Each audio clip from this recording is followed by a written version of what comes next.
If there was a question about whether we're headed for a second housing shock, that was settled last week with news that home prices have fallen a sixth consecutive month. Values are down nearly to the levels of the Great Recession. One thing weighing on the economy is the huge number of foreclosed houses. Many are stuck on the market for a reason that you wouldn't expect. Banks can't find the ownership documents. It's bizarre, but it turns out that Wall Street cut corners when it created those mortgage-backed investments that triggered the financial collapse. Now that banks want to evict people, they're unwinding these exotic investments to find that often the legal documents behind the mortgages aren't there. Caught in a jam of their own making, some companies appear to be resorting to forgery and phony paperwork to throw people down on their luck out of their homes. In the 1930s, we had bread lines. Venture out before dawn in America today, and you'll find mortgage lines. The story will continue in a moment. These folks on the street aren't homeless. They slept on the sidewalk because they want to keep their homes. Facing foreclosure, they camped out in January to get in line to beg their bank for lower payments on their mortgage. So many in the country are desperate now that they have to meet in convention centers coast to coast. We understand people have been here for a day or two. For 2 days. 2.5. This was Los Angeles, where 37,000 homeowners gathered. And this was Miami in February, where the worry was visible and shared by 12,000 more. The line went down the block and doubled back twice. Dale DeFreitas lost her job. Now she fears her home is next. It's very emotional because I just think about it. I don't want to lose my home. I really don't. It's your American dream. It was, and it still is. Welcome to Not to Save the Dream. Welcome, everybody.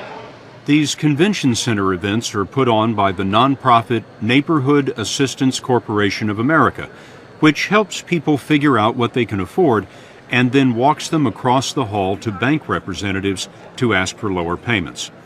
More than half will get their mortgages adjusted, but the rest discover that they just can't keep their home. And for many, that's when the real surprise comes in. Turns out these banks, which demand borrowers have all of their paperwork just right, these same banks have fouled up their own paperwork to a historic degree. In my mind, this is an absolute intentional fraud. Lynn Simoniak is fighting foreclosure, and while trying to save her house, she discovered something we did not know. Back when Wall Street was using algorithms and computers to engineer those disastrous mortgage-backed securities, it appears they didn't want old-fashioned paperwork slowing down the profits. This was back when it was a white-hot, fevered pitch to move as many of these as possible. When you could make a whole lot of money through securitization, and every other aspect of it could be done electronically, keystrokes.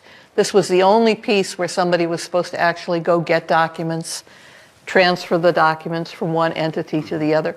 And it looks very much like they just eliminated that step altogether.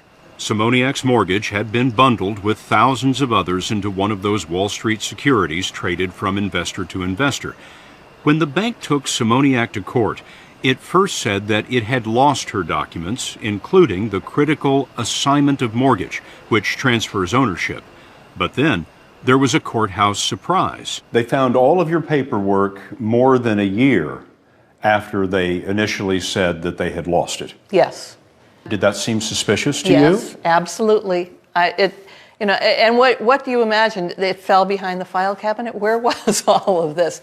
We had it, we own it, we lost it, and then more recently, everyone is coming in saying, hey, we found it. Isn't that wonderful? But what the bank may not have known is Lynn Simoniak is a lawyer and fraud investigator with a specialty in forged documents. She has trained FBI agents. Did you ask for copies of those documents? Yes. And what did you find? When I looked at the assignment of mortgage, and this is the assignment, a copy from my case, I looked at even the date they put in, which was 10/17/2008, was several months after they sued me for foreclosure. So what they were saying to the court was, We sued her in July of 2008, and we acquired this mortgage in October of 2008. It made absolutely no sense. Curious, she used her legal training to go online and researched 10,000 mortgages. Then I began to find the strange signatures. One of the strangest signatures belonged to the bank vice president who'd signed Simoniak's newly discovered mortgage documents. The name is Linda Green. But on thousands of other mortgages, the style of Green's signature changed a lot. And even more remarkable, Simoniak found that Linda Green was vice president of 20 banks, She's vice all at the president same of time. all within the same week. I mean, this is a very, very active person. And you could Where find did the all same those thing. documents come from? We went searching for the Linda Green, and we found her in rural Georgia. She told us she's never been a bank vice president. In 2003, she was a shipping clerk for auto parts when her grandson told her about a job at a company called Docs, D-O-C-X. Docs, once housed here in Alpharetta, Georgia, was a sweatshop for forged mortgage documents. They were sitting in a room signing their name as fast as they possibly could to any kind of nonsense document that was put in front of them. Docs and companies like it were recreating missing mortgage assignments for the banks and providing the legally required signatures of bank vice presidents and notaries. Linda Green says she was named a bank vice president by Docs because her name was short and easy to spell. As demand exploded, Docs needed more Linda Greens. So you're Linda Green. Yes. Can't you tell? Chris Pendley worked at Docs at the same time and signed as Linda Green. When you came in to Docs on your first day, what did they tell you your job was going to be? That I was going to be signing documents for using someone else's name. Did you think there was something strange about that in the beginning? Yeah, it seemed a little strange, but they told us and they repeatedly told us that everything was above board and it was legal. And your previous experience in banking? None. In legal documents? None. There really were no requirements for the job. Correct. You had to be able to hold a pen. Hold a pen. But you were signing these documents as if you were an officer of the bank. Correct. How many banks were you vice president of in a given day? I would guess somewhere around 5 to 6. What were you getting paid for this? I'm embarrassed to say. $10 an hour. $10 an hour. That's not much for a guy who's vice president of 5 banks. Yeah, I was very underpaid for my status in the companies. Pendley showed us how he signed mortgage documents as Linda Green. He told us that Docs employees had to sign at least $350 an hour. Pendley estimates that he alone did 4,000 a day. This is also Linda Green. Shawana Kreit worked at Docs and says that she both signed and notarized the mortgage documents. What was the role of the notary? We were to make sure that everyone on the document was who they said they were and notarize the documents. But the people who were signing the documents weren't who they said they were. Right. So if Chris Pendley was signing for Linda Green, you'd notarize that document. Yes. And you were told that was okay. Yes. What do you know now? That it wasn't right. The real Linda Green didn't want to be interviewed, but she said that some of the bank vice presidents at Docs were high school kids. Their signatures were entered into evidence in untold thousands of foreclosure suits that sent families packing. So it was a common practice in the last few years to flood the courts with these documents. And look at some of the junk the courts were flooded with.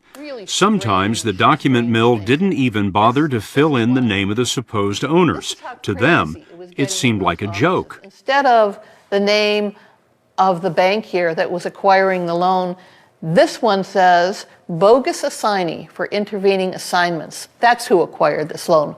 This was an actual document that was in litigation. Yes. And what corporation assigned this loan? A corporation identified as a bad beanie. Excuse me, when I saw that, I was just absolutely amazed. And What does that mean, a bad beanie? it could possibly mean a bad beneficiary. I have no idea what they meant. So here's the same woman, Linda Green, And this time, instead of being a vice president of American Home Mortgage Servicing, she's vice president of a bad bean. Simoniak says that the banks whose paperwork was handled by the Doc's forgery mill included Wells Fargo, HSBC, Deutsche Bank, Citibank, U.S. Bank, and Bank of America. We contacted all of them, and each said that it farmed out its mortgage servicing work to other companies, and it was those mortgage servicing firms that hired Docs. Docs was owned by a company called LPS, a $2 billion firm that calls itself the nation's leading provider of mortgage processing services. LPS told us that when it found out about the phony signatures in 2009, it shut Docs down. The FBI and several states are investigating. There were 1 million foreclosures last year, and there will be another 1 million this year. Those lawsuits are forcing open those bundled mortgage-backed securities that Wall Street cooked up in the mid-2000s, and they're exposing a lack of ownership documents all across the country. It's astonishing to me that this became as pervasive as a problem that it is. It got sloppy. It got very sloppy. Sheila Bair is one of the government's top banking regulators as chairman of the Federal Deposit Insurance Corporation. You just described it as pervasive. Yeah, it is pervasive. It absolutely is pervasive. And it was just a matter of cutting corners, not spending enough money, not having the quality controls. Incompetent banking back then is causing foreclosure ghettos today. Although banks say the courts have been accepting their paperwork, now that's changing as desperate homeowners countersue the banks over the document fiasco. This leaves houses unsold indefinitely, undermining the recovery. I'm very worried about if this starts getting out of hand, the kind of impact it will have. These are lawsuits by homeowners Yes. who are being foreclosed upon, saying, Yes, or are in the process or have already been foreclosed on. saying yes. prove it. Yes, exactly. Prove that you own this. Exactly. How big an issue is that going to be? There are 30,000 Well, today. I think this litigation could easily get out of control, and we would like to get ahead of it. We're already feeling like we're falling behind it. Chairman Bair thinks rotten mortgage documents are so threatening to the economy that the government should force banks to pay into a massive fund. But you think there needs to be a cleanup fund, I do. just It's like you would cleanup fund's have a good word for it, for yes. a natural disaster. Yes, somewhat like that. Yes, this is one of human making, but yes. You don't want to give an exact dollar amount for this cleanup fund, but what are we talking about? Is it billions? It would be, be? yes, I would assume it would be billions, yes. Billions of Yes. dollars. Yes, absolutely. Chairman Bair's proposed cleanup fund would pay homeowners to accept a bank's ownership claim without a lawsuit. She says that this could be cheaper for the banks than trying to recreate the missing documents legitimately and not through the document mills. I think eventually the bank could prove who owned it, but it would take a lot of time and expense. You know, none of the major banks were willing to sit down with us and talk to us about this, not even the American Bankers Association. I'm sorry to hear that. Why do you think that is? They're feeling very defensive now, and so I can only assume that is the reason why they declined. The banks are defensive because all 50 state attorneys general want to punish them. The states are seeking about $20 billion in damages for what they say is the irresponsible, perhaps criminal way that some mortgage companies handled what is, for most folks, the most important investment of their lives. Do you know who really owns your mortgage? To learn more, go to 60minutesovertime.com. Sponsored by Lipitor.